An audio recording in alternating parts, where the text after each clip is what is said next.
Hey folks, it's Maxie here and welcome to another TEW2020 video. He joins again with AEW and we have our first Lightning event of February 2022 as we're on the road to Revolution. So pretty similar to the event that we just had, or the Dynamite we just had. We'll be looking to deal with the aftermath of the New Year Spectacular and obviously start building towards Revolution. So as always, cheers for tuning in. Let's just get this show on the road, shall we? Let's do it. So this week we are in the Toyota Arena in Ontario, California, and we'll just go through our pre-show matches as always.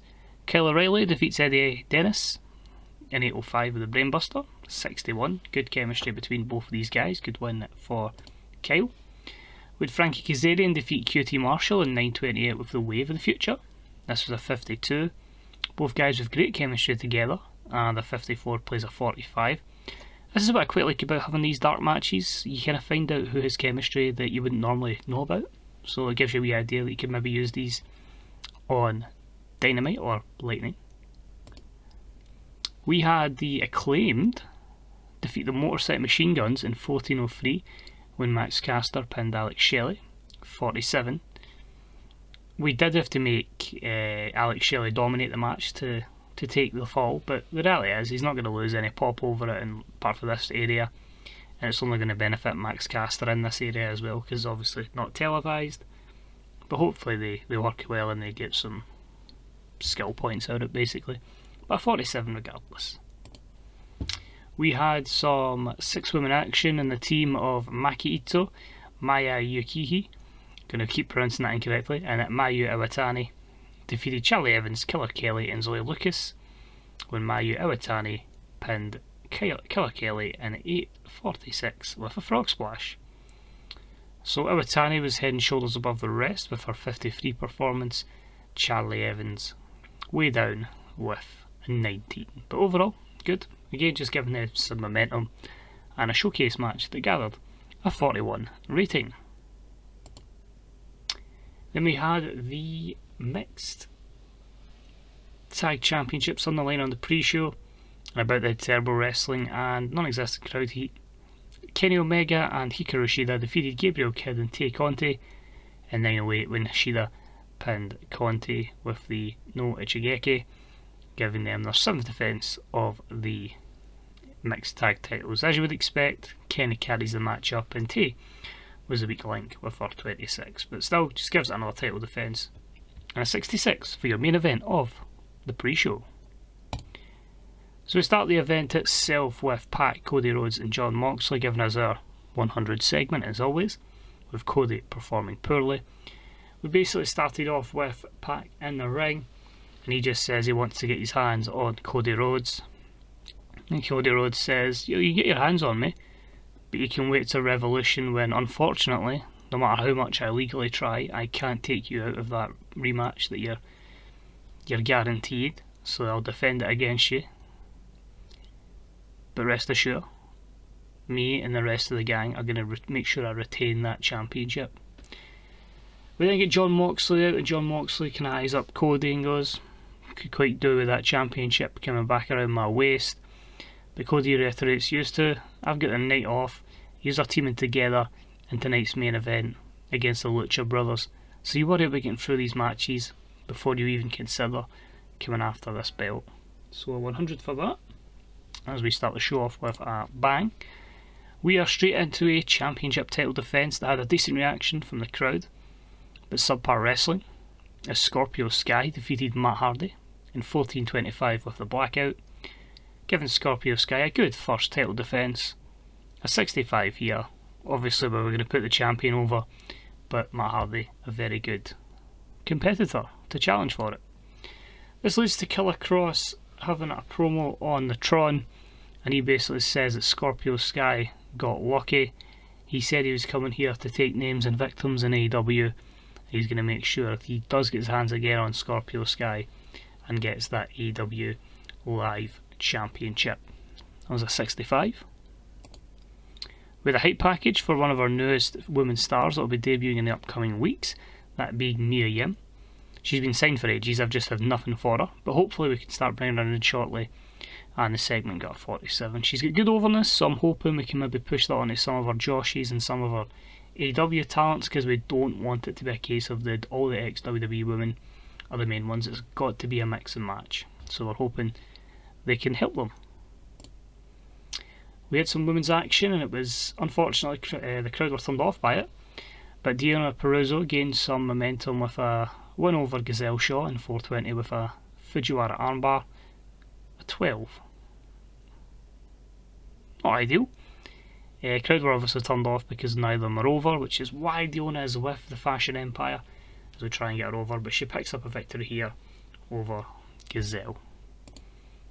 And after it we have also the same situation happening as Britt Baker defeats Sadie Gibbs in 5:54 by pinfall. Britt Baker was off her game, and again, crowd not happy with how over they are, but we have to get them over. This is the challenge. 24. Then I had a promo with the full of the Fashion Empire, Mercedes, Chelsea, Britt and Deonna, which got a 48. Mercedes basically doing most of the talking and saying, 4 talented women here, you saw us pick up some victories tonight, rest assured that these 4 women are going to be the 4 that dominate AEW for the future. So good luck dealing with the Fashion Empire, 4 that are technically better than everybody else, better looking than everybody else, and our fashion style is better than everybody else. So proper arrogant promo there from the Fashion Empire. Then had Chad Bates in action. He defeated Angelico in 9:20 with a Grand Amplitude. Just building them up with some general matches against lower card guys, which is a shambles that includes Hybrid 2, but is what it is.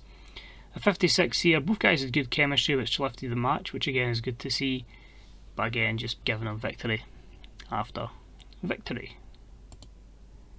Then a wee hype package again, trying to get over our 2 Joshi talents we've got, Yuka, Sakazaki and Maki Itoy, which got a 12. Yuka will be in action next. As I say, hoping these kind of packages on the bigger TV, or on the bigger commercial network that we own, can promote them. This will probably be it as well, I must state, quickly interrupt, our highest ever rating, because we did increase a few places in terms of our media. So I think we grew to large in India and medium in the UK, British Isles and Oceania. Basically places where we need to gain pop is where I kind of targeted. So we should hopefully break into the 3 point at this one. But back to the show. Again, pre-show workers need to get them over, but Yuka picks up the win over Leva Bates in 7:55 with a magical girl splash. The 26, you can see here it's going to take a lot of effort to get a lot of these over, but I'm in this safe for the long haul, so let's see if we can do it. Then had the Acclaimed later on, cutting a promo, just saying it's just slagging off half the roster, giving them some exposure, giving them some TV time, which is a 41. You'll notice this a lot with the 2 shows now. We're going to give people just promo segments and just stuff to get them on TV and exposure, and hopefully help them develop alongside the storylines that will be carrying.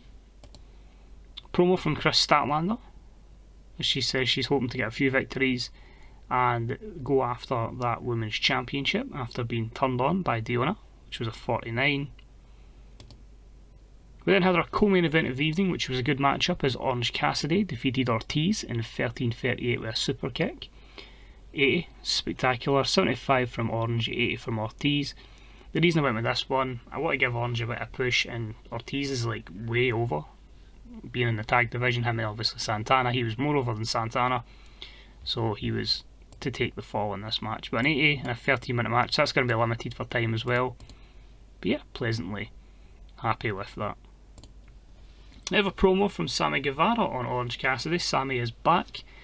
He just basically says, I've not been on television for a wee while, taking a break, and this is what I come back to, losers like this, upsetting the odds in the inner circle. Not on my watch. I'm going to prove just how good I am, that I should be worthy of being world champion when I can defeat this lazy sloth in the form of Orange Cassidy. So I might book the match next week, I might leave it for Revolution.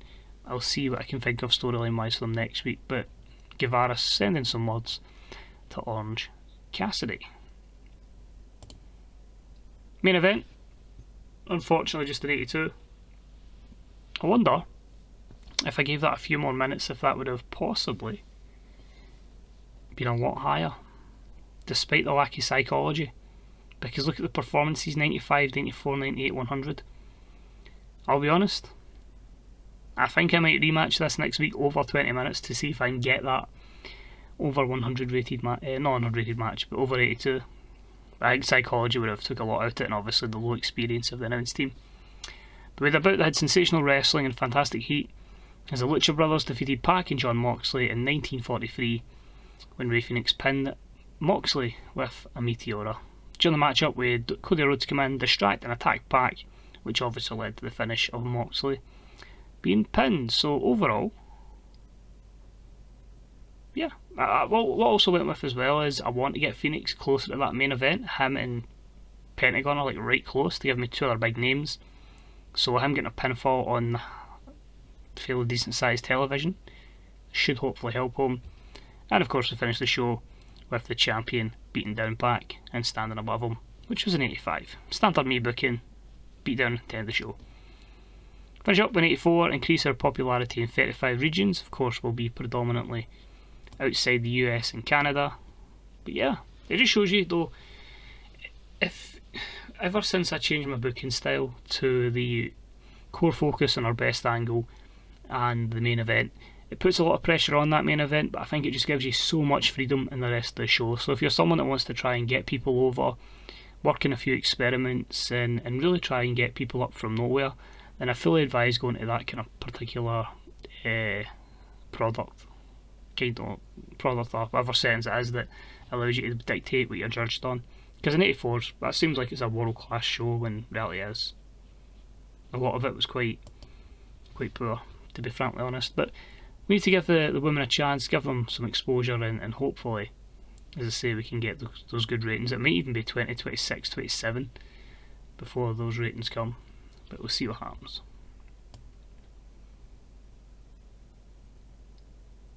So like, New Japan have loaned out Ospreay. Show as well, nothing else really there for us. Kenny Omega,